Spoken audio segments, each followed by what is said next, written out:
আজকে আমরা আলোচনা শুনব রাসূল সাল্লাল্লাহু আলাইহি ওয়াসাল্লামের সুন্নাহ থেকে তিনি কিভাবে খাবার খেতেন।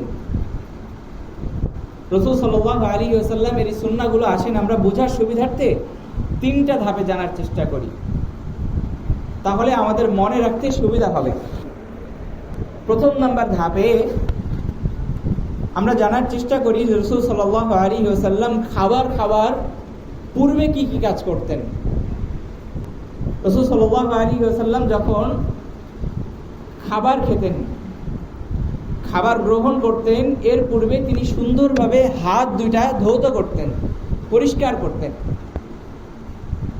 হাদিসের মধ্যে আসছে রাসূল সাল্লাল্লাহু আলাইহি ওয়াসাল্লাম বলছেন যে তোমাদের কোনো ব্যক্তি যদি চায় যে আল্লাহ পাক রব্বুল আলামিন তার ঘরের মধ্যে কল্যাণ বাড়িয়ে দেন, রহমত বরকত বাড়িয়ে দেন, বৃদ্ধি করে দেন, তাহলে সে যেন খাবার খাওয়ার পূর্বে এবং খাবার খাওয়ার পরে তার হাতকে ধৌত করে, পরিষ্কার করে।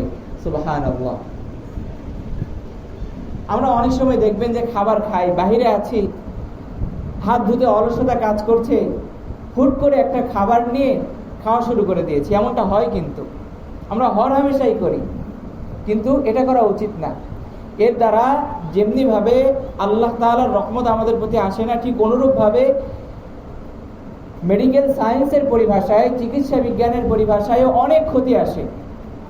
যেমন হাতের ভিতরে ময়লা থাকে, আমরা বাইরে চলতে গেলে আমাদের দেশের আবহাওয়া এমনিই খারাপ, দূষিত, এরপরে আবার যদি হাত পরিষ্কার না করে আমরা খাই, হাতের ভিতরে যে জার্মগুলো রাখে ওই ময়লাগুলো খাবারের সাথে আমার দেহের ভিতরে প্রবেশ করে।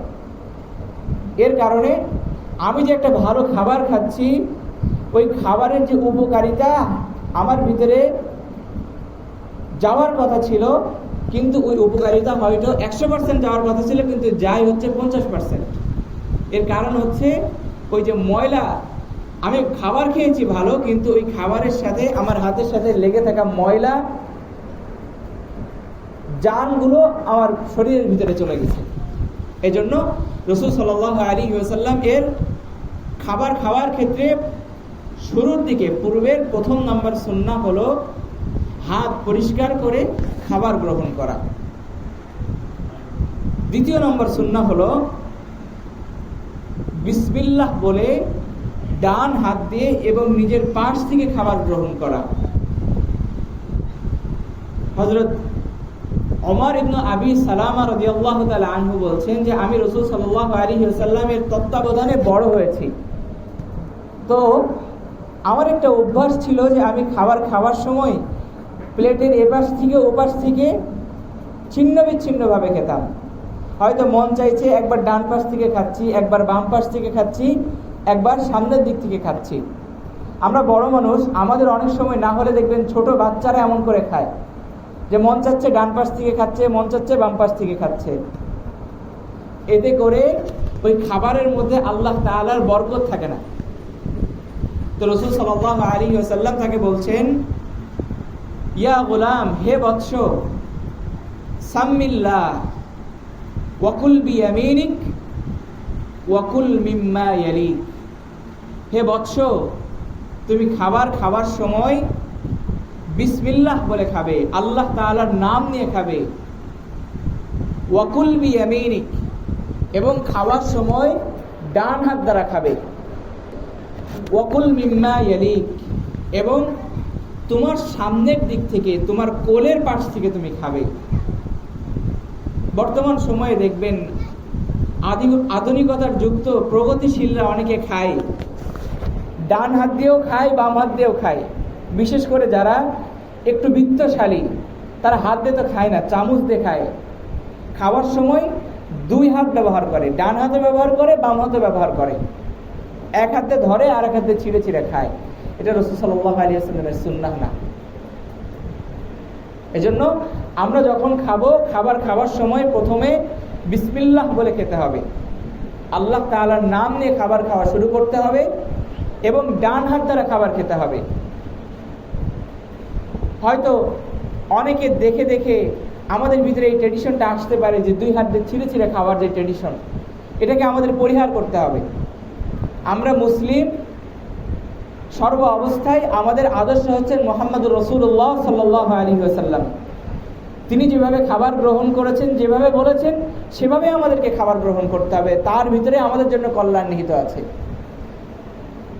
আমি হয়তো অন্যের দেখা দেখি 2 হাত দ্বারা খাবার গ্রহণ করব, ডান হাত দ্বারা, বাম হাত দ্বারা, উভয় হাতের সংস্পর্শে নিয়ে আমি খাবার খাবো। আমার শরীর ভরবে, আমার পেট ভরবে, আমার শরীরের চাহিদা মিটবে, কিন্তু এর দ্বারা আল্লাহ তাআলার যে কল্যাণ রয়েছে সেটা আমার মধ্যে যাবে না। এই জন্য ডান হাত দ্বারা খাবার খেতে হবে এবং আমার নিজের যে পাশ রয়েছে, আমরা কি বলি এটাকে, কোলের দিকে যে পাশ রয়েছে এই পাশ থেকে খেতে হবে। তাহলে এটা হচ্ছে রাসূল সাল্লাল্লাহু আলাইহি ওয়াসাল্লামের বলা 2 নম্বর সুন্নাহ। রাসূল সাল্লাল্লাহু আলাইহি ওয়াসাল্লামের খাবার শুরুর পূর্বে 3 নম্বর সুন্নাহ হলো একসাথে খাবার খাওয়া। রাসূল সাল্লাল্লাহু আলাইহি ওয়াসাল্লাম হাদিসের মধ্যে আসছে, বলছেন, কুলু জামিআন ওয়ালা তাফাররাকু, তোমরা দলবদ্ধভাবে খাবার গ্রহণ করো, ওয়ালা তাফাররাকু, এবং তোমরা পৃথক হয়ো না, বিচ্ছিন্ন হয়ো না। ফাইন্নাল বারাকাতা মাআল জামাআতি, কেননা দলবদ্ধভাবে খাবার গ্রহণ করার ভিতরে আল্লাহ পাক রব্বুল আলামিন বরকত নিহিত রেখেছেন। সুবহানাল্লাহ। দেখবেন অনেক সময় আমরা একা একা খাই, একা একা খেলে আর 10 জন মিলে 5 জন মিলে বসে খেলে ভিতরে যে ভালো লাগা কাজ করে, তৃপ্তি কাজ করে, একা একা বসে খেলে সেই তৃপ্তি কিন্তু ভিতরে কাজ করে না। অনেক সময় আনমনা মনে হয়, খাচ্ছি কিন্তু ভিতরে উৎফুল্লতা কাজ করে, আনন্দ কাজ করে, এটা কিন্তু নিজের ভিতরে আসে না একা খেলে। কিন্তু আপনি 10 জন মিলে বসে খাবেন, 5 জন মিলে বসে খাবেন, আপনার পরিবারের 5 জন সদস্য আছেন, 4 জন সদস্য আছেন, পরিবারের সবাইকে নিয়ে বসে খাবেন। এতে করে কি হবে, আল্লাহ তাআলা আপনার ওই পরিবারের ভিতরে বরকত দান করবেন, আপনার খাবারের মধ্যে বরকত দান করবেন। এটা আপনি পরীক্ষা করে দেখবেন। আপনি পরিবারের একজন অভিভাবক, আপনার সন্তান, আপনার স্ত্রী, সবাইকে নিয়ে বসে আপনি খাবেন, আর একদিন আলাদা আলাদাভাবে খেয়ে দেখবেন যে কোনটাই বেশি তৃপ্তি লাগে। আজকে এই যে সন্তান বাবা মায়ের কথা শোনে না, সন্তান এলোমেলোভাবে চলাফেরা করে, এর অন্যতম কারণ এটাও কিন্তু যে বাবা মার সংস্পর্শ না পাওয়া। এবং বাবা মার সংস্পর্শ পাওয়ার অন্যতম একটা মাধ্যম হচ্ছে 3 বেলা আপনি আপনার সন্তানকে নিয়ে একত্রে বসে খানা খাবেন। এটা নবীজির সুন্নাত। আপনি আপনার সন্তানকে নিয়ে, পরিবারকে নিয়ে একত্রে বসে খানা খাবেন। এতে করে পরস্পরের মধ্যে শ্রদ্ধা, ভালোবাসা, মহব্বত এটা বৃদ্ধি পাবে। আপনি এটা পরীক্ষা করে দেখেন, পরিবারের ভিতরে আপনার সন্তান যারা আছে তাদেরকে নিয়ে বসে 2 বেলা একসাথে খাবেন, আর 1 বেলা আলাদা আলাদাভাবে খেয়ে দেখবেন যে ভালো লাগা কোনটার ভিতরে বেশি কাজ করছে। হাজিরিন, এজন্য রাসূল সাল্লাল্লাহু আলাইহি ওয়াসাল্লাম এর সুন্নাহ হলো একসাথে খাওয়া, দলবদ্ধভাবে খাওয়া। আল্লাহ পাক রব্বুল আলামিন আমাদেরকে তৌফিক দান করেন। তাহলে আমরা খাবার শুরুর 3টা সুন্নাহর কথা জানলাম। আসেন 2 নম্বর ধাপে যাই। 2 নম্বর ধাপে খাবার খাওয়া শুরু করার পরে রাসূল সাল্লাল্লাহু আলাইহি ওয়াসাল্লামের যে সুন্নাহগুলো রয়েছে এগুলো জানার চেষ্টা করি। এখানেও 3টি সুন্নাহ রয়েছে। আবু হুরায়রা রাদিয়াল্লাহু তাআলা আনহু বলেন যে রাসূল সাল্লাল্লাহু আলাইহি ওয়াসাল্লাম কে আমি কখনো কোনো খাবারের দোষ ত্রুটি ধরতে দেখিনি। কোনো খাবার ভালো লাগলে তিনি খেতেন, না হলে ওটা রেখে দিতেন, কিন্তু কোনো খাবারের দোষ ধরতেন না।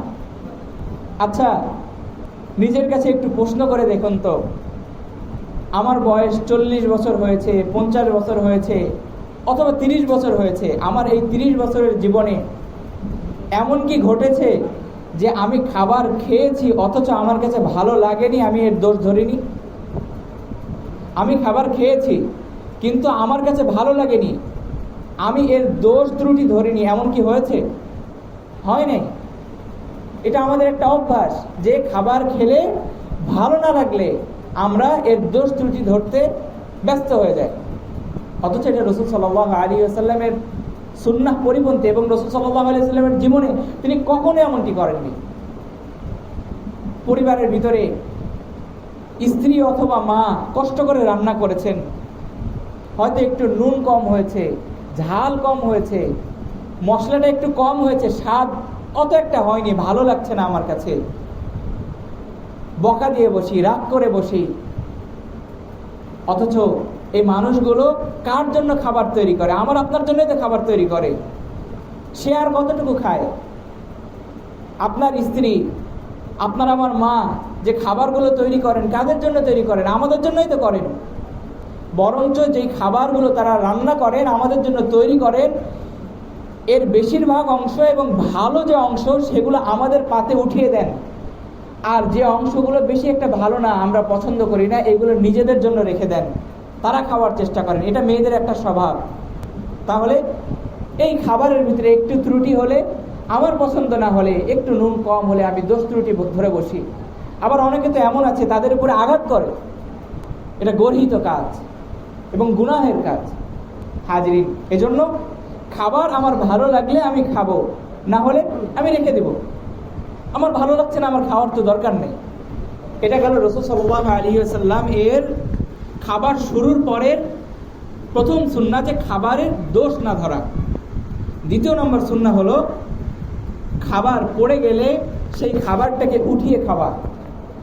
অনেকে দেখবেন যে খাবার খায়, খাবার খাওয়ার সময় ভাতগুলো ছেটায়, ভাতের দানাগুলো প্লেটের চারপাশ দিয়ে ছড়িয়ে ছিটিয়ে পড়ে থাকে, প্লেট নিয়ে উঠে চলে যায়।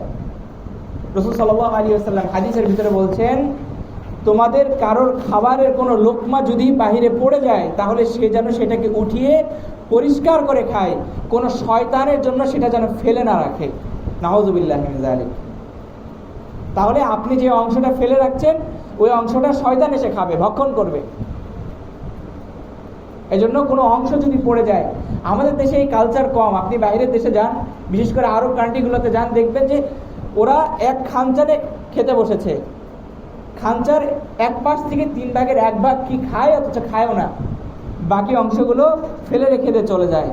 আবার যে পাশ থেকে খায়, ওই পাশের খাবারগুলো যে দিক থেকে খায় আশপাশে ছড়িয়ে ছিটিয়ে পড়ে থাকে, মনে হয় যে কোনো হায়েনা পশু এসে খেয়েছে, ছড়িয়ে ছিটিয়ে রেখে গেছে। এটা আমাদের পরিহার করতে হবে। তাহলে রাসূল সাল্লাল্লাহু আলাইহি ওয়াসাল্লামের খাবার শুরুর পরে দ্বিতীয় নম্বর সুন্নাহ হলো, কোনো খাবার যদি প্লেট থেকে পড়ে যায় নিচে, সেখান থেকে উঠিয়ে খাওয়া। তৃতীয় নম্বর সুন্নাহ হলো পরিমিত খাওয়া, অপচয় না করা। রাসূল সাল্লাল্লাহু আলাইহি ওয়াসাল্লাম হাদিসের মধ্যে আসছে, বলছেন যে মানুষ তার পেটের চেয়ে নিকৃষ্ট কোনো পাত্র, কোনো অংশ সে ভর্তি করে না। রাসূল সাল্লাল্লাহু আলাইহি ওয়াসাল্লাম বলছেন, আদম সন্তানের জন্য কয়েক লোকমা খাবার খাওয়াই যথেষ্ট। তার শরীরের ঠিক রাখার জন্য, তার মেরুদণ্ড সোজা রাখার জন্য কয়েক লোকমা খাবার খাওয়াই যথেষ্ট, কিন্তু সে এর থেকে অতিরিক্ত খায়, গলা পর্যন্ত খায়। রাসূল সাল্লাল্লাহু আলাইহি ওয়াসাল্লাম বলছেন, তোমাদের কারোর যদি এর থেকে অতিরিক্ত খেতেই হয়, তবে সে যেন তার পেটের 3 ভাগের 1 ভাগ খাবার গ্রহণ করে, 1 ভাগ পানি গ্রহণ করে, এবং 1 ভাগ তার শ্বাস প্রশ্বাসের জন্য ফাঁকা রেখে দেয়। অথচ আমাদের নিয়ম কি? খাবার খাওয়ার ক্ষেত্রে যতক্ষণ পর্যন্ত গলা পর্যন্ত খাবার উঠে না আসছে, পেটটা ভরে ফুলে না উঠছে, ততক্ষণ পর্যন্ত আমাদের তৃপ্তি মেটে না, তাই না? আচ্ছা, কোনোদিন কি এমন হয়েছে নবীজির এই সুন্নাতের অনুসরণে আমি একটু পরিমিত খেয়েছি, 3 ভাগের 1 ভাগ খাবার খেয়েছি, এমন কি কখনো হয়েছে? কখনো হয়নি। বরং আমি হয়তো কোনো মেহমানকে আপ্যায়ন করছি, আপ্যায়ন করার ক্ষেত্রে সে একটু পরিমিত খাবার চেষ্টা করছে, সুন্নাহসম্মত খাওয়ার চেষ্টা করছে, কিন্তু আমরা বরঞ্চ তার পাতে আরও বেশি উঠিয়ে দেওয়ার চেষ্টা করি, যে মনে করি যে অল্প খাওয়া তার জন্য ক্ষতিকারক। অল্প খাওয়া ক্ষতিকারক না, বরং বেশি খাওয়া ক্ষতিকারক। নবীজির ভাষ্য অনুযায়ী কি জানলাম আমরা? যে বনি আদমের জন্য 2 থেকে 3 লোকমা খাবারই তার মেরুদণ্ড সোজা রাখার জন্য যথেষ্ট। নবীজির সময় সাহাবায়ে কেরাম 2 বেলা 3 বেলা খেতে পান নাই, পেটে পাথর বেঁধে রেখেছেন, তারা কি বেঁচে থাকেননি? তাদের কি শক্তি আমাদের থেকে কম ছিল? বরং আমাদের থেকে বেশি ছিল। আমরা উটার মেরে খাই, গলা ভর্তি করে খাই, পেট ভর্তি করে খাই, কিন্তু আমাদের গায়ে কোনো শক্তি নাই, বল নেই। ধাক্কা দিলে মনে হয় পড়ে যাব, শুলে উঠতে মন চায় না, অলসতা কাজ করে। কেন এমন হয়? এর অন্যতম কারণ সুন্নাহ সম্মত খাবার গ্রহণ না করা, পেট ভর্তি করে খাবার খাওয়া। চিকিৎসা বিজ্ঞানের ভাষায় এটা কিন্তু ক্ষতিকারক। আপনি অ্যানালাইসিস করে দেখবেন যে যারা চিকিৎসক আছেন তারাও কিন্তু বলেন যে পরিমিত খাবার খাওয়ার জন্য।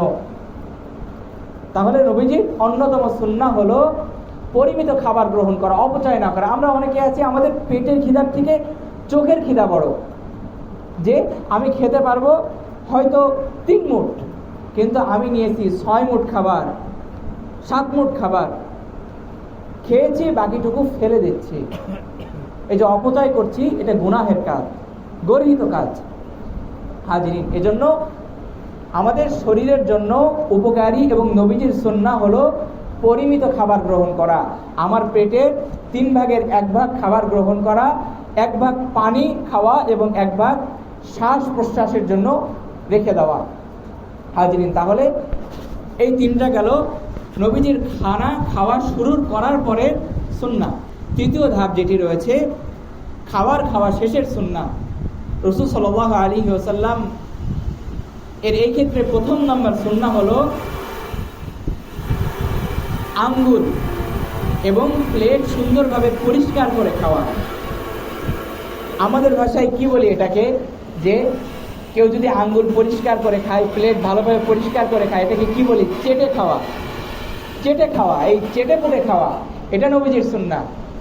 হাদিসের মধ্যে আসছে রাসূল সাল্লাল্লাহু আলাইহি ওয়াসাল্লাম বলছেন, তুমি তোমার আঙ্গুল এবং প্লেট সুন্দরভাবে পরিষ্কার করে খাও, কেননা তুমি জানো না তোমার খাবারের কোন অংশের মধ্যে বরকত নিহিত রয়েছে। সুবহানাল্লাহ।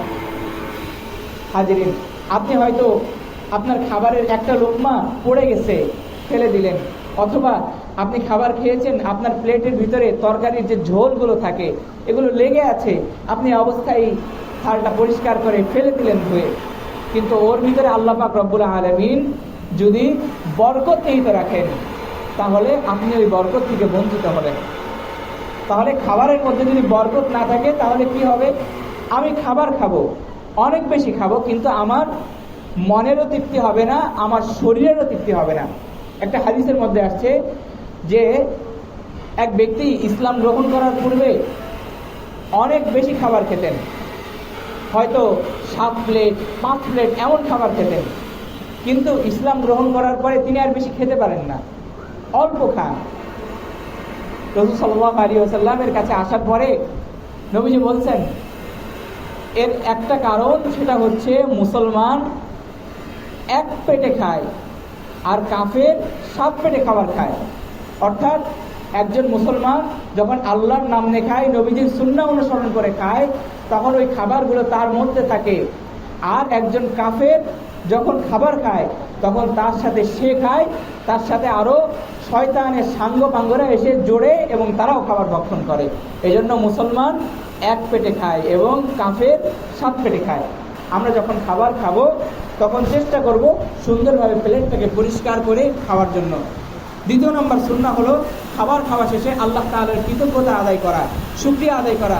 নবীজির একটি সুন্নাহ সম্মত দোয়া রয়েছে, আলহামদুলিল্লাহিল্লাযী আত'আমানি হাযা ওয়া রাযাকানিহি মিন গায়রি হাওলিন মিন্নি ওয়ালা কুওয়াতিন। যে এই দোয়ার অর্থ হলো আমি আল্লাহ তাআলার শুকরিয়া আদায় করছি, সমস্ত প্রশংসা আল্লাহ তাআলার জন্য, যিনি আমাকে খাবার খাওয়ালেন, আমার শক্তি সামর্থ্য ক্ষমতা না থাকার পরেও আল্লাহ পাক রব্বুল আলামিন আমাকে খাবার ভক্ষণ করালেন। সুবহানাল্লাহ। হাজিরিন, এজন্য দোয়াটা একটু বড়, মুখস্থ করে নেওয়া অনেক কঠিন। আমরা চেষ্টা করবো এই দোয়াটা শিখে নেওয়ার জন্য। যতদিন পর্যন্ত না শিখতে পারছি ততদিন পর্যন্ত চেষ্টা করব অন্তত খাবার খাওয়া শেষ হলে আলহামদুলিল্লাহ, সমস্ত প্রশংসা কার? আল্লাহ, এতটুকু শব্দ উচ্চারণ করার আমরা চেষ্টা করব। হাজিরিন, তাহলে নবীজির খাবার খাওয়া শেষে 3য় নম্বর সুন্নাহ হলো খাবার খাওয়া শেষে সুন্দরভাবে হাতগুলোকে পরিষ্কার করে নেওয়া। হাদিসের মধ্যে আছে রাসূল সাল্লাল্লাহু আলাইহি ওয়াসাল্লাম বলছেন, কেউ খাবার খেয়েছে, খাবার খাওয়ার পরে সে ঘুমিয়ে গেছে কিন্তু সে তার হাতকে পরিষ্কার করে নাই, তার হাতের মধ্যে চর্বি লেগে আছে, গন্ধ লেগে আছে, তাহলে এর কারণে তার জন্য কোনো ক্ষতি সাধিত হয়, তাহলে এর জন্য সে যেন নিজেকে বাদে অন্য কাউকে দোষারোপ না করে। অর্থাৎ আপনি খেয়েছেন, খাবার পরে হাত পরিষ্কার করার নাই, হাতের মধ্যে ময়লা লেগে আছে, আপনি অবস্থায় ঘুমিয়ে গেছেন, এর দ্বারা যদি কোনো ক্ষতি সাধিত হয়, কোনো পোকামাকড় এসে যদি আপনার হাতের থেকে খাবারগুলো খেতে যায়, আপনার হাতকে ক্ষতবিক্ষত করে দেয়, কোনো অনেক সময় যে চর্বি জাতীয় খাবারগুলো আছে এগুলো জিন এরা পছন্দ করে, আপনি ঘুমিয়ে গেলে এরা আপনার হাত থেকে এসে ওই খাবারগুলো খেতে চাইবে, কোনো এর কারণে যদি তারা আপনার কোনো অঙ্গ প্রত্যঙ্গের ক্ষতি করে দেয়, এর কোনো দায়ভার আপনি ব্যতীত অন্য কারো উপরে বর্তাবে না। এটা রাসূল সাল্লাল্লাহু আলাইহি ওয়াসাল্লামের বাণী।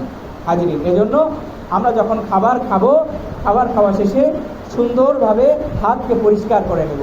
আমরা মোট 9টি সুন্নাহর কথা জানলাম, 3টি ধাপে 9টি সুন্নাহর কথা জানলাম। আসেন প্রথম থেকে একবার করে জানার চেষ্টা করি। প্রথম নম্বরে আমরা জেনেছি খাবার খাওয়ার শুরুতে হাত ধোবো, এরপরে বিসমিল্লাহ বলে খাবার গ্রহণ করব, ডান হাত দ্বারা খাবার খাবো এবং নিজের পাশ থেকে খাবার খাবো এবং সকলে দলবদ্ধভাবে একসাথে জমায়েত হয়ে খাবার খাওয়ার চেষ্টা করব। চতুর্থ নম্বর সুন্নাহ হচ্ছে খাবার খাওয়ার সময় কোনো ধরনের জোর ত্রুটি ধরব না। পঞ্চম নম্বর হচ্ছে খাবার ক্ষেত্রে কোনো অংশ পড়ে গেলে সেটা উঠিয়ে খাবো। ষষ্ঠ নম্বর হচ্ছে পরিমিত খাবার গ্রহণ করব, অপচয় করব না। সপ্তম নম্বর হলো আঙ্গুল এবং পাত্র সুন্দরভাবে পরিষ্কার করে খাবো। অষ্টম নম্বর হলো খাবার খাওয়া শেষে আল্লাহ তাআলার কৃতজ্ঞতা প্রকাশ করব, দোয়া করব।